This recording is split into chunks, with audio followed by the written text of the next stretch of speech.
जय हिंद भाई। उत्तर प्रदेश पुलिस री एग्ज़ाम में आपका स्वागत है।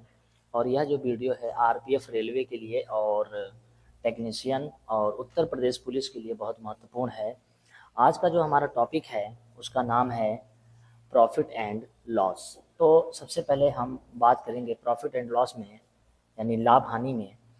तो सबसे पहले देखिए, यहाँ पर हम इसके क्वेश्चन आंसर देखने से पहले अगर हम कुछ नियम जानें तो आराम से जो है प्रश्न हम हल कर सकते हैं। और कोशिश करेंगे कि हम इसमें यूनिट मेथड का प्रयोग करें। लेकिन यूनिट मेथड का प्रयोग करने से पहले कुछ हमें बेसिक बातों का ध्यान रखना होगा। जैसे सबसे पहले यहाँ पर पूछा गया प्रॉफिट एंड लॉस में सबसे पहले या आधार बिंदु क्या होता है वो देखते हैं। सबसे पहले आधार बिंदु क्या होता है, ध्यान दीजिए। तो आधार बिंदु अगर हम देखते हैं तो एक सेकेंड, हाँ ठीक है। आधार बिंदु देखिए, यहाँ पर सबसे पहले मुद्दा होता है कि क्रय मूल्य क्या है। क्रय मूल्य क्या है, ठीक है। आपको सबसे पहले क्रय मूल्य के बारे में पता होना चाहिए, ठीक। एक मिनट रुकिए। क्रय मूल्य, तो देखिए हम सबसे पहले बात किसकी करेंगे, क्रय मूल्य की। तो एक ऐसा मूल्य जिस पर वस्तु को क्या किया जाता है, खरीदा जाता है। तो ऐसा मूल्य जिस पर वस्तु को क्या किया जाता है, खरीदा जाता है, ठीक। ऐसा मूल्य, ऐसा मूल्य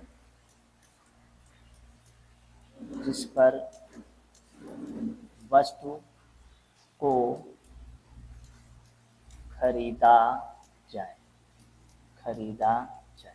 अब ध्यान दीजिएगा, ऐसा मूल्य जिस पर वस्तु ऐसा मूल्य जिस पर वस्तु को क्या किया जाए, खरीदा जाए, वह है क्रय मूल्य। अब मामला है यहाँ पर विक्रय मूल्य। ये सब बातें आपको पता है, लेकिन फिर भी जो है आधार अगर हम तैयार नहीं करेंगे तो हम आगे के प्रश्न हल नहीं कर सकते। तो ऐसा मूल्य, ऐसा मूल्य जिस पर वस्तु को बेचा जाए, ऐसा मूल्य जिस पर वस्तु को बेचा जाए उसे विक्रय मूल्य कहते हैं।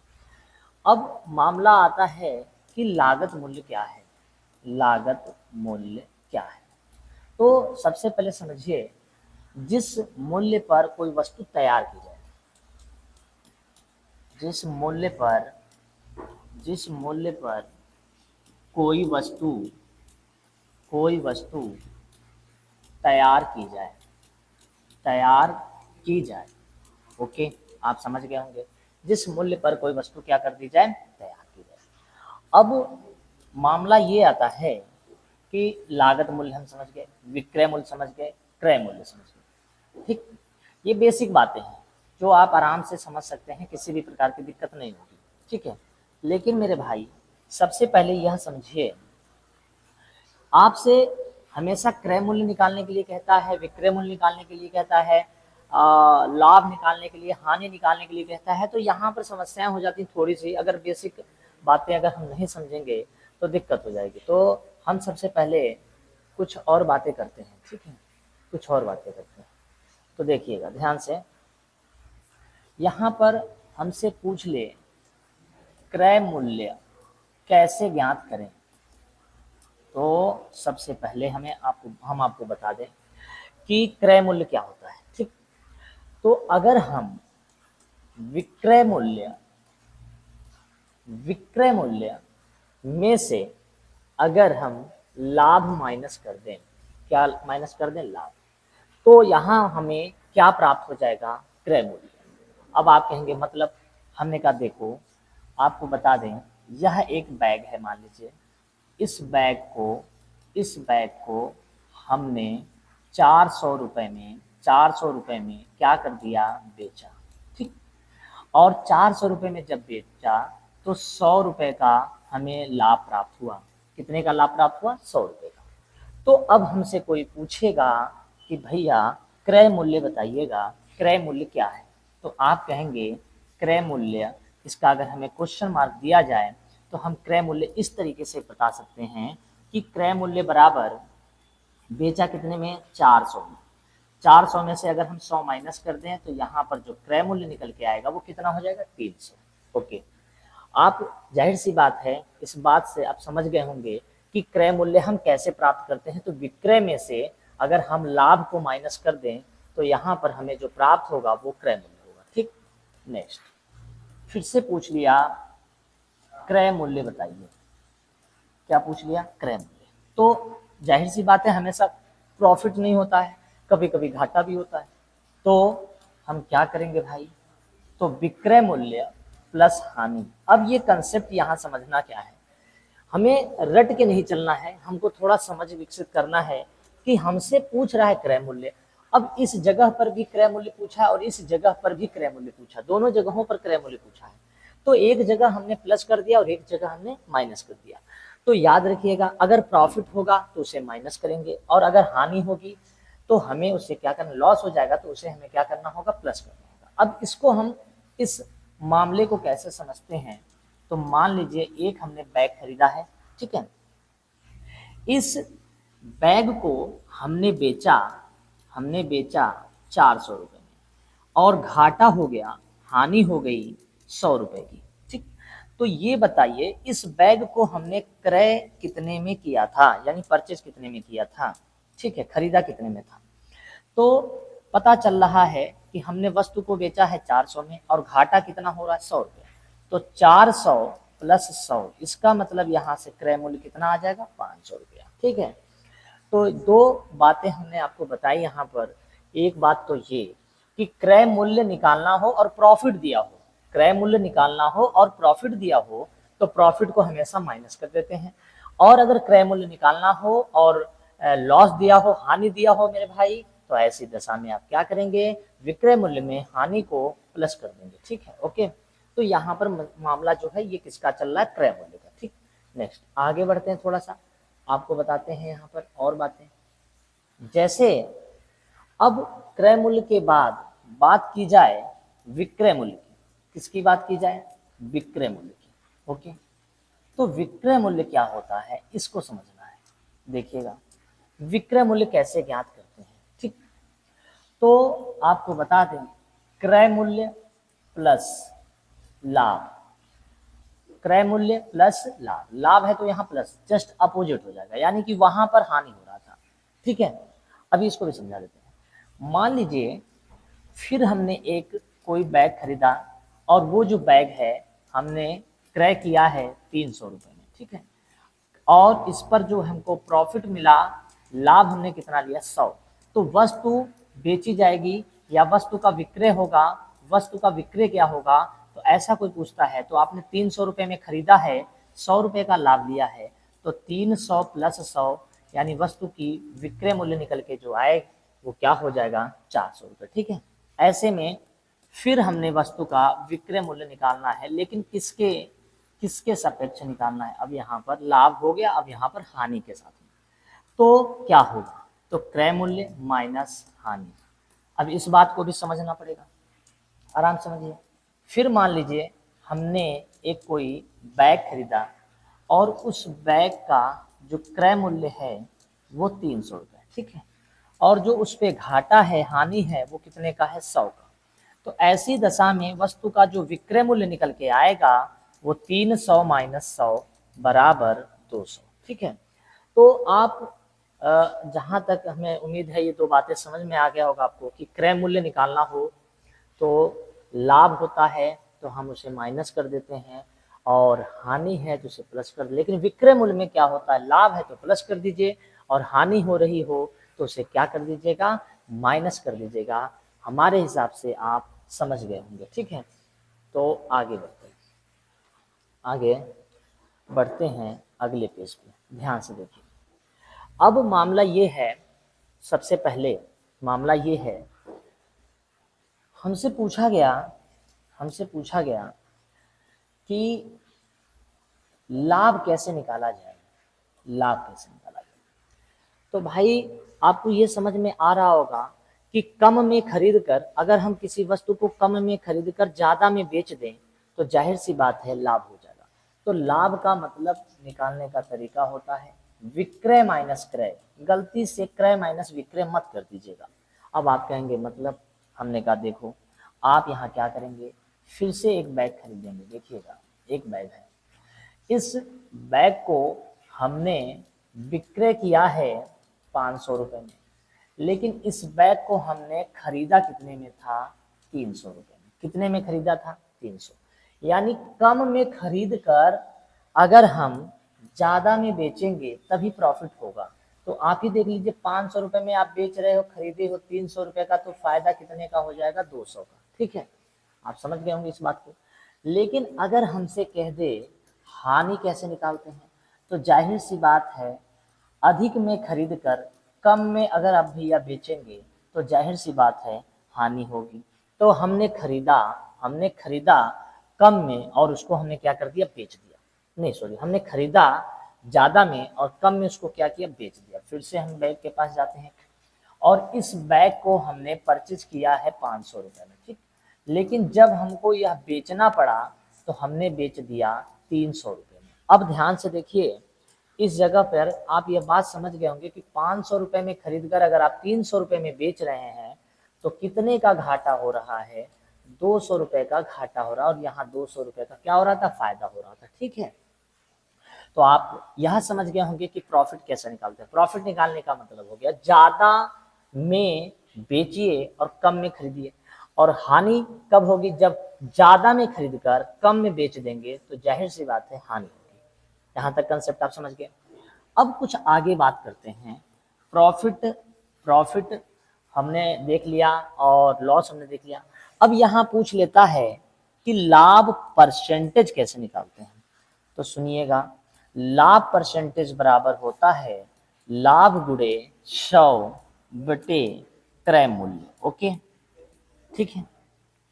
किसी ने हमसे कहा हानि परसेंटेज क्या होता है, तो हमने कहा हानि परसेंटेज निकालने का तरीका हानि गुणे 100 बटा क्रय मूल्य। अब एक यहाँ बेसिक बात है, वो हम आपको बता दें, चाहे प्रॉफिट हो चाहे लॉस हो, हमेशा प्रॉफिट और लॉस परसेंटेज हमेशा किस पर निकाला जाता है, तो क्रय मूल्य पर निकाला जाता है। ये बात आप ध्यान रखिएगा। यहाँ पर बिंदु बहुत महत्वपूर्ण है, हम नोट कर रहे हैं, ध्यान से समझिएगा। अगर कोई भी पूछे कि लाभ परसेंटेज या हानि परसेंटेज हमेशा किस पर निकालते हैं, तो हमेशा याद रखिएगा क्रय मूल्य पर निकालते हैं। यह बात आप ध्यान में रखिएगा, ठीक है। कभी भी आपसे पूछा जाए लाभ परसेंटेज या हानि परसेंटेज किस पे निकाला जाता है, तो मेरे भाई यह समझ लीजिएगा, लाभ परसेंटेज और हानि परसेंटेज हमेशा किस पर निकाला जाता है, क्रय मूल्य पर निकाला जाता है। ठीक है, आगे बढ़ते हैं। ओके, यानी ये बेसिक बातें हैं जो आपको हर समय अपने दिमाग में रखना है, ठीक।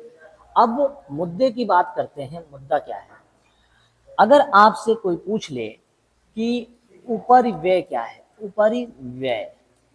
उपरिव्यय क्या है, तो आप इसे कहेंगे ऊपरी खर्च। और इस बात को समझना है कि ऊपरी खर्च हमेशा क्रय मूल्य या हम कह सकते हैं लागत मूल्य में जोड़ते हैं। लागत मूल्य में क्या करते हैं, जोड़ते हैं, याद रखिएगा, ठीक है। यानी कि ऊपरी खर्च हमेशा क्रय मूल्य या लागत मूल्य में जोड़ते हैं। इसका मतलब क्या हुआ, हम आपको इस बात को समझा देते हैं। ऐसे समझ लीजिए कि हम गए, कहाँ गए, हम मार्केट गए। ध्यान से समझिएगा, हम कहाँ गए भाई, हम गए मार्केट। ओके, हम मार्केट गए। अब हम मार्केट गए और मार्केट में हमने क्या किया, मार्केट में जाकर हमने एक शर्ट खरीदा। हमने क्या खरीदा, शर्ट। और शर्ट की कीमत कितनी है, 400 रुपये। शर्ट की कीमत कितनी है, 400 रुपये। लेकिन शर्ट खरीदने गए और जब हम वापस आ रहे थे तो हमने जो रिक्शा है, रिक्शा का चार्ज दिया 20 रुपये। कितना दिया, 20 रुपये।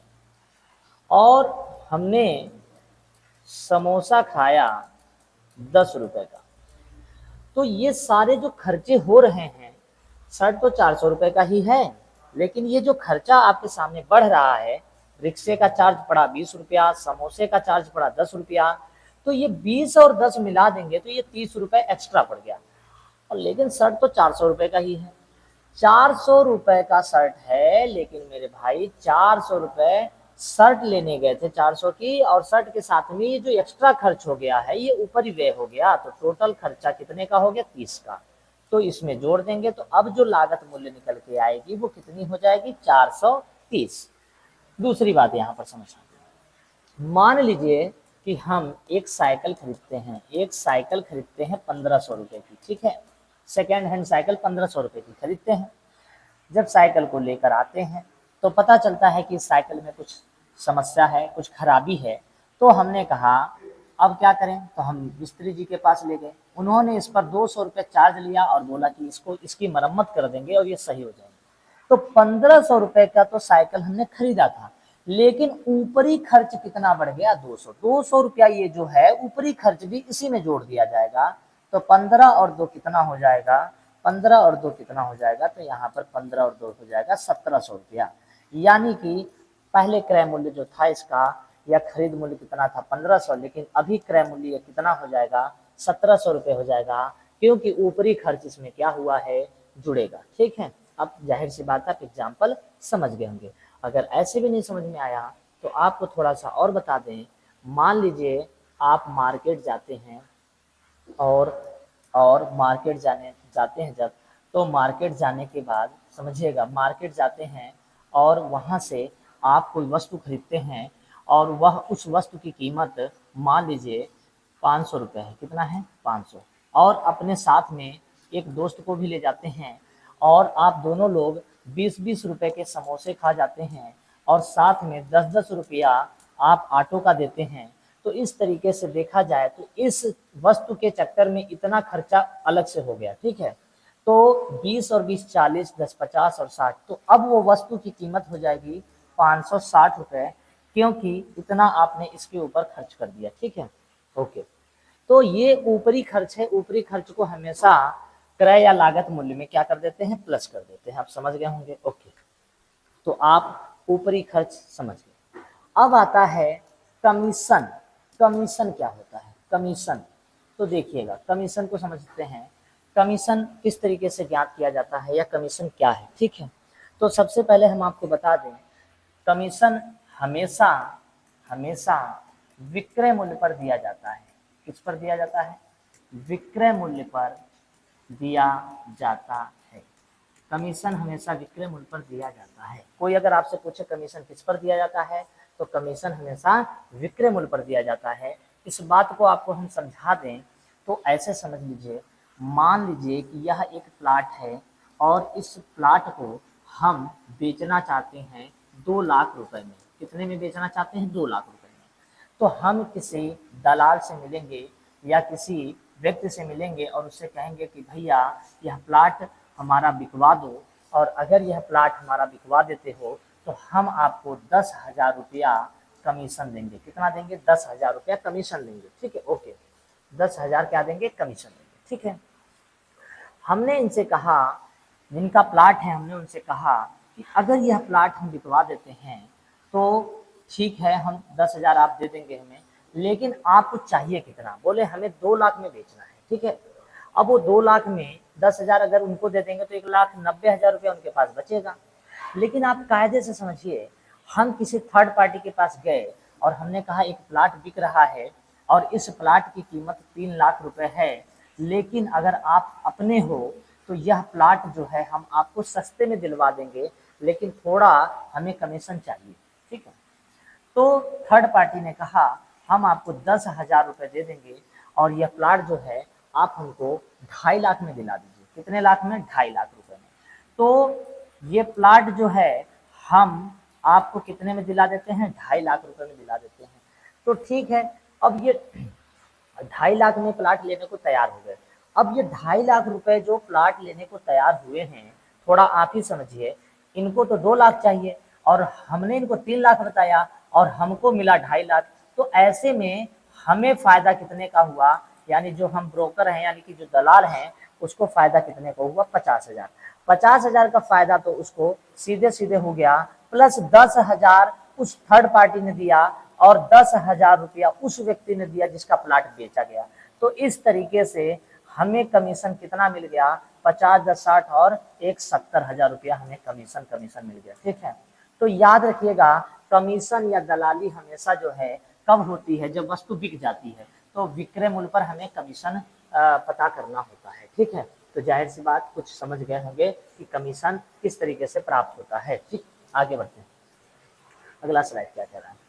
तो कमीशन की बात हो गई है, ऊपरी व्यय की बात हो गई है। अब कुछ और बातें इसी में कर लेते हैं कि छूट किस पर दिया जाता है, और बट्टा क्या होता है, अंकित मूल्य क्या होता है। ठीक है, चलिए बात करते हैं अंकित मूल्य। कौन सा मूल्य बात करते हैं, अंकित मूल्य। एक ऐसा मूल्य जिसे हम वस्तु पर चिन्हित करते हैं, ऐसा मूल्य जिसे हम वस्तु पर क्या करते हैं, चिन्हित करते हैं। यानी मान लीजिए इस वस्तु का अंकित मूल्य, ये कोई वस्तु है, इसका अंकित मूल्य हमने 500 रुपये निश्चित कर दिया। ठीक है, अब कोई व्यक्ति आएगा और हम जब बेचेंगे तो हम उससे कहेंगे ठीक है इसमें आप 50 रुपये कम करके दे दीजिए, यानी 450 रुपये में यह वस्तु आप ले लीजिए। ठीक है, ऐसा वो व्यक्ति हमसे कहेगा। लेकिन यहाँ समझना क्या है, यहाँ ये समझना है कि अंकित मूल्य जो होता है उस पर क्या क्या चीजें निकाली जाती हैं, ध्यान से सुनिएगा। अब पहला पॉइंट यहाँ है, अंकित मूल्य पर छूट प्रतिशत या बट्टा दिया जाता है। बहुत इंपॉर्टेंट, दिया जाता है। अंकित मूल्य पर छूट परसेंट या बट्टा दिया जाता है। अगर ठीक है, एक मिनट, दिया जाता है तो यहाँ पर पॉइंट क्या है, छूट या बट्टा दिया जाता है जब अंकित मूल्य पर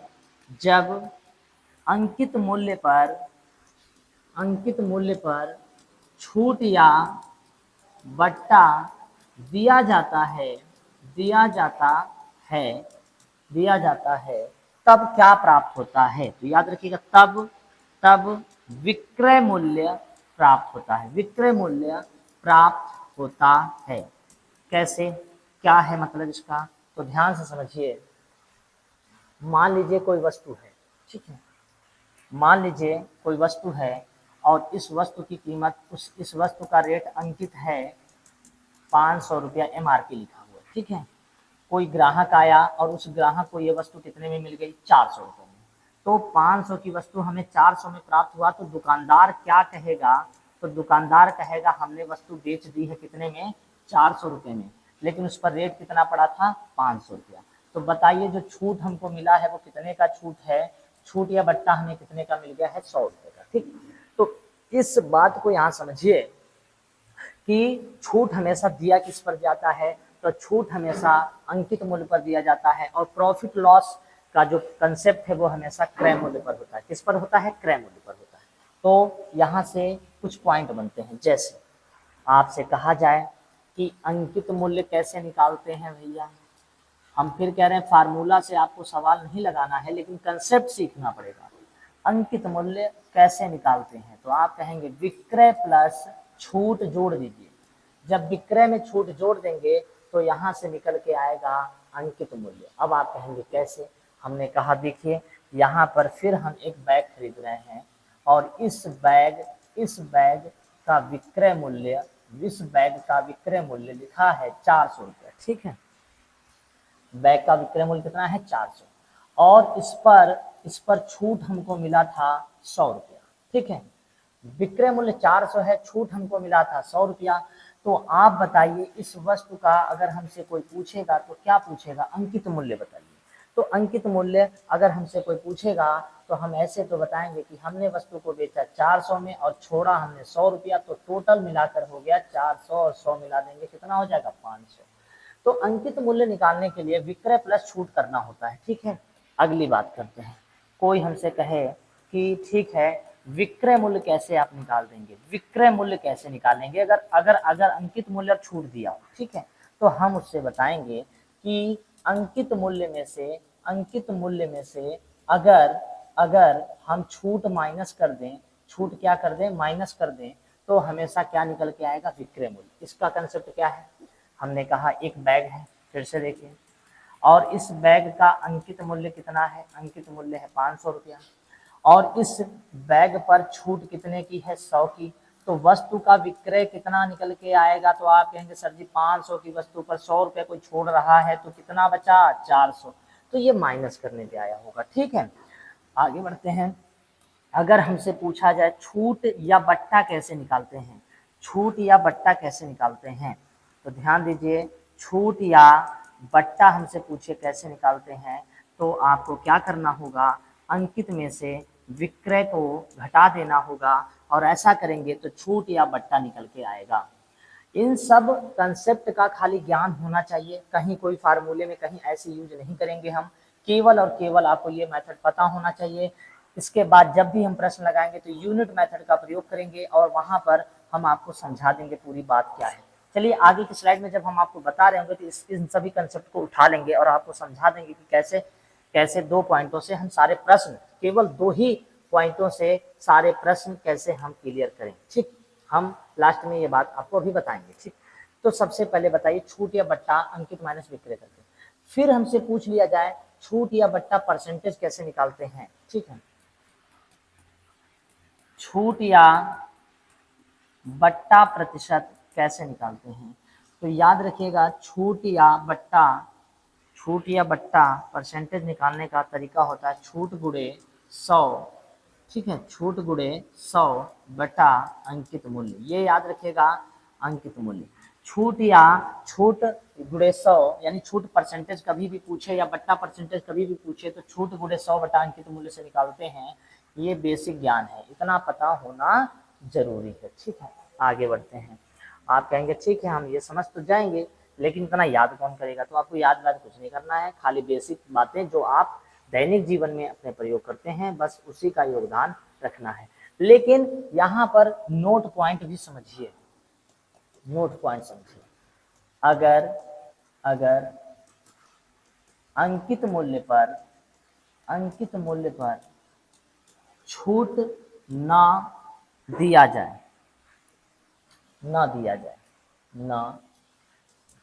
ना दिया जाए, तब क्या होगा, फिर से सुनिए। अगर अंकित मूल्य पर छूट ना दिया जाए तब तब जो अंकित मूल्य है, अंकित मूल्य ही क्या कहलाएगा, विक्रय मूल्य कहलाएगा। क्या कहलाएगा, विक्रय मूल्य कहलाएगा, ठीक है। अंकित मूल्य ही क्या कहला जाएगा, विक्रय मूल्य कहलाएगा। अब आगे हम कुछ बात करते हैं यहाँ पर कि छूट से संबंधित और हानि लाभ से संबंधित, जैसे थोड़ा कंसेप्ट समझिए। यहाँ से ही सारे नियम क्लियर हो जाएंगे, मात्र 2 उदाहरण में, ठीक है। सारे प्रश्न यहाँ से ये क्लियर हो जाएंगे जो हम आपको अभी तक बताए हैं, ठीक। तो सबसे पहला पॉइंट समझिएगा, सबसे पहला पॉइंट समझिएगा, लिखा है 20% का लाभ हुआ, ओके। कितने प्रतिशत का लाभ, इसमें सबसे अच्छा जो कंसेप्ट है ये हम आपको बता दें, 20% का फ्रैक्शन कितना होता है, 20/100 यानी 1/5।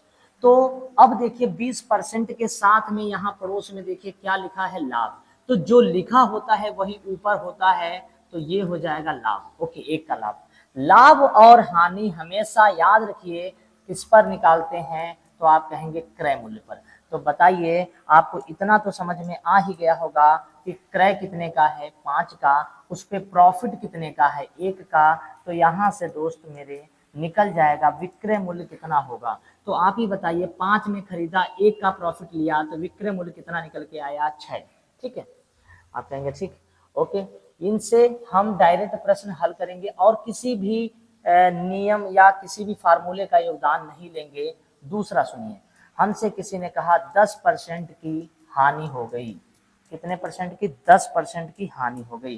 तो 10% का फ्रैक्शन होता है 10/100 यानी 1/10। और देखिए 10% के साथ में यहाँ हानि है, तो यहाँ पर 1 की क्या हो जाएगी, हानि, और 10 इसका क्या हो जाएगा, क्रय मूल्य। आपको ये बात समझ में आ गई, हानि हो चाहे लाभ हो हमेशा किस पर निकालते हैं, क्रय पर। Okay, 1 minute.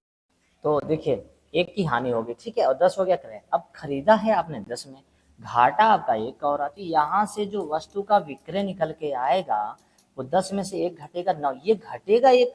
ये बात आपको आप पता चला होगा, जो हमने शुरुआत में बेसिक बातें बताई थी कि मेरे भैया क्रय होता है और लाभ हो तो उसको जोड़ के विक्रय 6 हो जाता है। क्रय है 10, हानि है 1, तो विक्रय कितने का होगा, 9 का होगा। तो क्या आप ये 2 बातें समझ गए? तो जाहिर सी बात है 2 उदाहरण समझ गए। 2 उदाहरण से आपने ये बात समझ लिया होगा कि क्रय विक्रय लाभ हानि इतनी बातें हम निकाल सकते हैं। लेकिन अगर हम थोड़ा सा कंसेप्ट आगे बढ़ाएं और यहाँ पर लिखा हो कि 20% की छूट है, 20% की क्या है, छूट है, तो फ्रैक्शन होगा 20 से कब, 20 पंचे 100। अब देखिए 20% के साथ में यहाँ छूट लगा है, तो यहाँ पर छूट हो जाएगा 1 की। छूट हमेशा किस पर दिया जाता है, तो मेरे भाई अंकित मूल्य पर दिया जाता है, ठीक। और अंकित मूल्य 5 है, 1 छोड़ दिया तो 4 बचेगा, 4 क्या निकल के आएगा, विक्रय निकल के आएगा, ठीक। अब आप समझ गए होंगे, यहाँ से छूट निकाल सकते हैं, अंकित निकाल सकते हैं और विक्रय निकाल सकते हैं। यही 2-3 कंसेप्ट है। आगे बढ़ते हैं, देखिए ध्यान से। अब हमने आपसे कहा कि 10% का लाभ, ओके, और फिर हमने कहा 11 सही 1/9% की हानि। फिर हमने आपसे कहा 12.5% की छूट।